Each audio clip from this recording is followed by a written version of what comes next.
Men is the newest 2022 horror release brought to us by Studio A24, which I'm liking.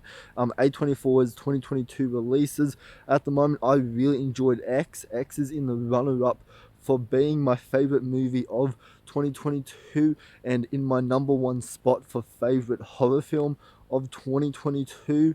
The year's not quite over, so that could change, but as of now, as I'm recording this review, X is my favorite movie of 2022. And so A24 have already set a really high standard for their films, and so I was excited to see what Men would offer, being another A24 horror release. I was excited to see if there were any other tricks or surprises they were able to pull off. And this, I hate to say this, but this movie is the bottom of the barrel. And I think this movie is made for a very particular audience just because of the message and the story that it's telling. That will either decrease or increase a lot of your enjoyment with this movie. For me, I hated the message because this movie goes a route where it makes all male characters look like shit and look like the monsters of the universe, and make it sound that, men, like men hurt women. Like bullshit. Like that is not true. I don't think that's a relevant message in 2022. Like if that message was done like 20, 30 years ago, like sure, but that's a message that I don't know. It keeps on being brought up in the horror community. It keeps on being brought up in horror films, and I don't see why.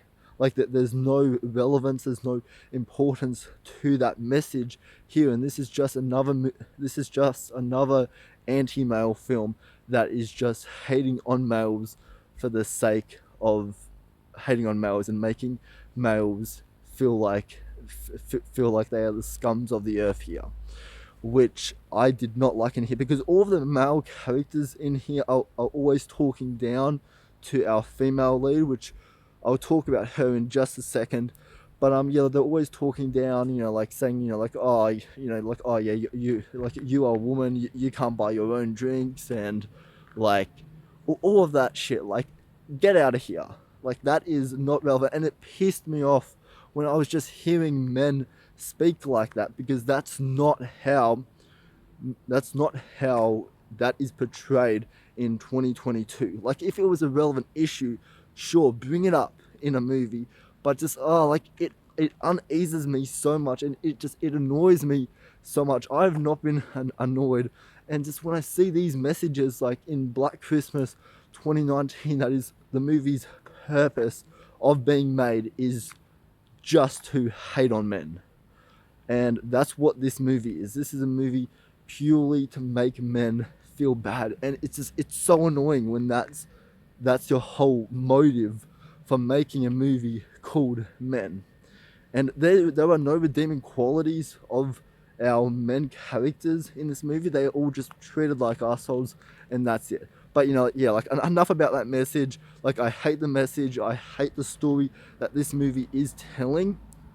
But there is also some redeeming qualities of this movie. It's not a complete bust fire. I think the performances in here are immaculate, and I think are stunning to watch on screen, especially our main female actress. She has to show a lot of emotion and a lot of fear on screen, and I think she gets that emotion across in a very realistic storytelling way. And I think her performance is just realistic for what she is going through, because this movie deals with themes such as guilt, depression, and all of that. And I think she shows all of these emotions in different ways as the movie progresses, and I really liked the movie's direction and how they decided to do that. And as far as our main characters, they are all acted by one actor, and I thought that's where the highlight of this movie is. I think I can't think of the guy's name. It's Rory somebody, I'm pretty sure. But I thought he is the show stealer here. Like, he's playing like like 10-15 characters in this movie. He's playing like a police officer, he's playing like this he's playing like this guy who is kind of showing our main girl around the around her new house. And so yeah, there's different characters that he portrays here with a different look, with a different accent, and with different characteristics, just enough to make him stand out from the previous character. He plays a priest as well in here, and like I thought he did an immaculate job at kind of communicating with himself, and just portraying those different characters. That's a very challenging task, especially asked of an actor, and I thought he pulled it off really well in here. And I think all of the scare scenes in this, I think, are executed really well. There's a lot of tension in the movie. Um, there's a lot of tension, especially in the third act. The third act kind of takes a slasher like approach, and like a home invasion type approach to its ending. And there's some really graphic and disgusting imagery in this film that I was not expecting. That was very confronting for our first viewing. Not really going into this movie, not really sure what to expect. There is a lot of disturbing imagery in here. There's some really good gore effects, which the gore in this movie surprised the absolute shit out of me, because I did not expect this movie to be as bloody as it was. Um, like, it's not over the top, but there are little gore set pieces every now and then, and I think it looks incredible. I think what they have on display here, like the third act, definitely showcases a really good looking kind of gore effect. Like, there's this whole kind of birth sequence at the end of the film that was disgusting but beautiful at the same time. And I think that's what A24 does so well, is they take something disgusting, like they make a sequence disgusting, but then they add this beautiful kind of meaning to it, and this beautiful kind of symbolism to it, which I really appreciate in their films. I'm not a big A24 person. I wasn't a big fan of Hereditary or Midsummer. Like, I think they're really well made movies, and I think you can say that about all of A24's films, is they are well made. They're just made for a very particular audience, because like a current theme in their films is they do like to make their films very slow paced, like Hereditary, Midsummer, even X. Like, they aren't exciting movies. Like, it takes about 45 minutes to an hour to really get to the horror elements. And really, X isn't really a horror movie until 45 minutes in, when the slasher elements do start playing out. And this movie definitely follows that trend in A24. But there's still like a lot of unanswered questions. The movie does have an odd ending.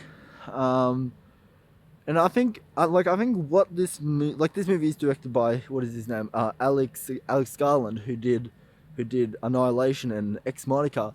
He likes to make films like about humanity and about like society and all that, and so he likes to make very deep provoking and thought provoking films here. And so there is a lot to think about in this movie.